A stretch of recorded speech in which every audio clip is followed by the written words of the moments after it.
Jó. Hát ez olyan, mint a sajátja lenne. Na. Ez tényleg olyan. Tehát így, Hát természetesen. Tessék, tehát diszkréten nevetni, vagy az. Hát úgy, na azért mondom, így a jó.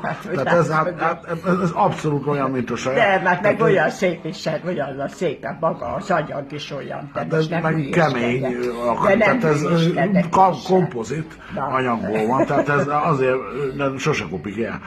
Tehát ez úgy áll, mint Katiba egy gyerek, tehát kifekszik az alsó is.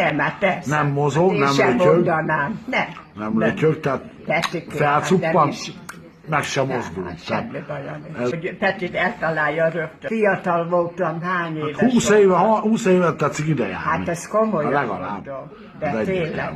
Nekem nem kell senki, hogy mondtak, hogy ide meg oda. Hát nem csinálják. Megy a franc, nehogy megyek. Dehogy csinálják, nem értenek hozzá. Úgyhogy Peti, ez nekem el van találva nagyon. Egyértelmű.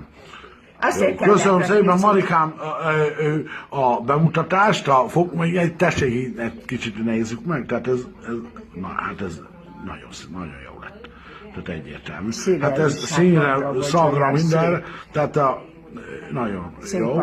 És meg a lényeg az, hogy úgy áll, mint Katiba egy gyerek, tehát hogy stabil. Meg hogy egyszer rögtön nem esik ki, nem mozog. Na, hát még akkor már nem lötyög. Vissza meg. Persze, máshol készítő,